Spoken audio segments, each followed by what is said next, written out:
जादुई टीवी। सुनो, तुम्हारे बाबूजी तो कब के गुजर गए। अब उनका जो सामान है वो पड़े पड़े कबाड़ा हो रहा है। बेच ही दो, कुछ पैसे आ जाएंगी। बात तो सही है। अगले संडे फुर्सत में यही करेंगे। अगले संडे रोहित सारा सामान कबाड़ी को घर बुला के दे देता है। तभी उसकी नजर बाबूजी की पुरानी टीवी पर जाती है, जो इतने सालों तक कूड़े में पड़ी थी, फिर भी चमचमा रही थी। टीवी तो देखो, जैसे एकदम नई हो।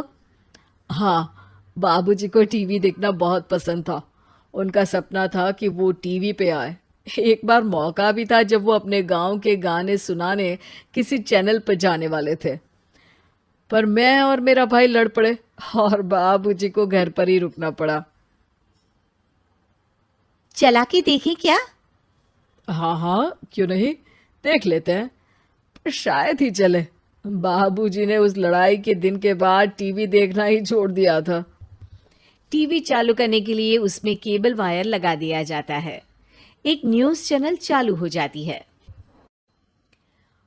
स्वर्ग की सीढ़ी के रास्ते हैं तीन, तीनों के तीन रास्ते हैं संगीन।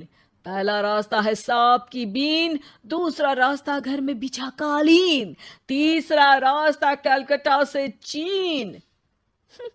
ये क्या बकवास खबर है, कुछ अच्छा लगा दो। अरे आप बोलो तो सही, कोई अच्छी खबर सुना देता हूं। मेरा तो काम ही खबर देना है। अरे बाप रे, टीवी बात कर रही है। हाँ, ये न्यूज़ वाला मुझसे। हाँ हाँ, आपसे ही तो बात करूंगा ना, आपके घर में हूं तो।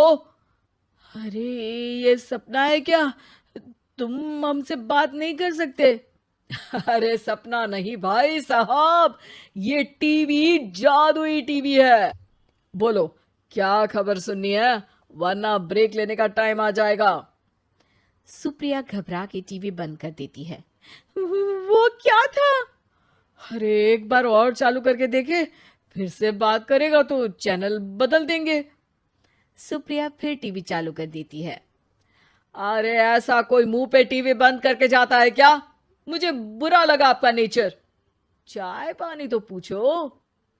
सुप्रिया टीवी के बटन से चैनल बदल देती है। अब टीवी पर एक फिल्म चल रही है। अरे, ये तो सूर्यवंशम है ना? हाँ, और ये ठाकुर को जहर की खीर दे दी और उसको पता भी नहीं है। ए भाई, खीर मत पीना, उसमें जहर है, मत पीना। ठीक है महाशय, जैसा आप कहें। हाँ। अरे, आपकी बात मान ली, पूरी पिक्चर ही अब तो बदल जाएगी। मतलब ये सच में जादुई टीवी है? तभी वहां कबाड़ी आ जाता है। भैया, टीवी के 150 रुपए दूंगा, चलेगा? अरे 1.5 करोड़ में भी ना दे तुमको ये टीवी हम।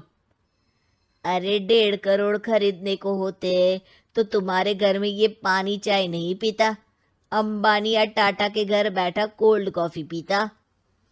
रोहित कबाड़ी का हिसाब करके उसे वहां से चलता करता है और अपने भाई शशिकांत को फोन लगा के बुलाता है। शशि थोड़ी ही देर में वहां पहुंच जाता है। क्या हो गया भैया? अरे बाबूजी का टीवी याद है? हाँ हाँ, जिसमें घुसे रहते थे हमेशा वो, और अपने को कुछ नहीं देखने देते थे। अरे वो अब जादुई टीवी बन गया है। भैया, आपकी बकवास करने की आदत अब तक नहीं गई। अरे आपके घर में बच्चे हैं, अब तो बड़ों जैसी बात करो। रोहित जाके टीवी चालू कर देता है। टीवी पर एक जादू का शो हो रहा है जिसमें एक जादूगर है। अब मैं अपनी टोपी में से कबूतर निकालूंगा। श्रिंग ब्रिंग शरिंग बम फोपा फुफी फुफा पाउ। टीवी से कबूतर निकलता है और शशिकांत के सर पर आकर बैठ जाता है। भैया, ये क्या हो रहा है? भैया इसे उड़ाओ। ए कबूतर, जा जा, कबूतर चल निकल।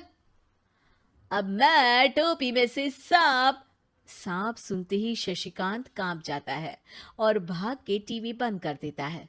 भैया, सॉरी भैया, मैं समझ गया ये सच में जादुई टीवी है, पर एक बार और ट्राई करते हैं।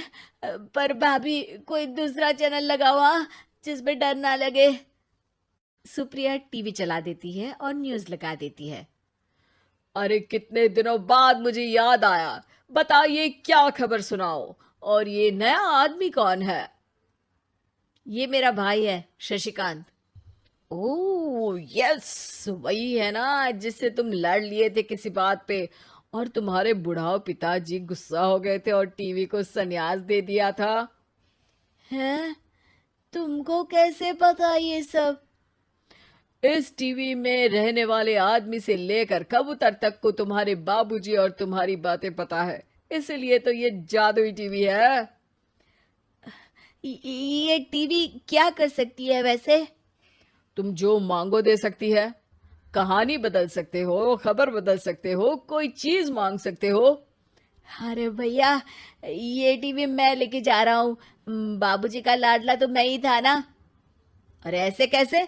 मैं बड़ा बेटा था, अब तक मेरे घर में टीवी थी ना। अब तक कहाँ गए थे पिताजी के लाडले? तुम्हारी गलती का एहसास भी है।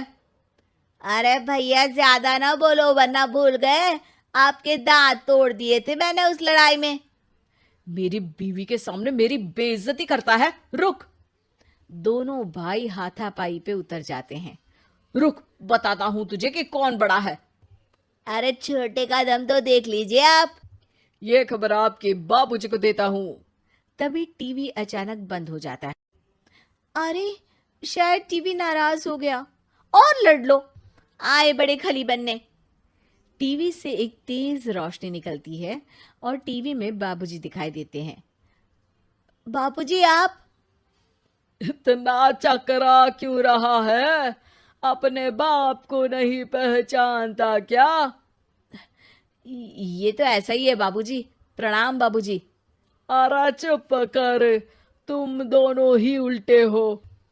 तुम्हारी वजह से मैंने टीवी में आने के सपने को छोड़ दिया, तुम्हारी लड़ाई की वजह से। और तो और, जितना मैं अपनी बीवी को नहीं देखता था उतना टीवी को देखता था, वो भी छोड़ दिया तुम दोनों की लड़ाई की वजह से। और अब मरने के बाद जब मैंने टीवी को जादुई टीवी बना दिया तो भी तुम इसका फल लेने की जगह लड़ रहे हो। अरे तुम तो लायक ही नहीं हो, अब तुमको बाबा जी का ठुल्लू भी नहीं मिलेगा। बाबूजी चले जाते हैं। टीवी बंद हो जाता है। रोहित और शशिकांत गिड़गिड़ा के टीवी के सामने हाथ जोड़ के बाबूजी को बुलाते हैं, पर टीवी सिर्फ धुआं निकालता रहता है।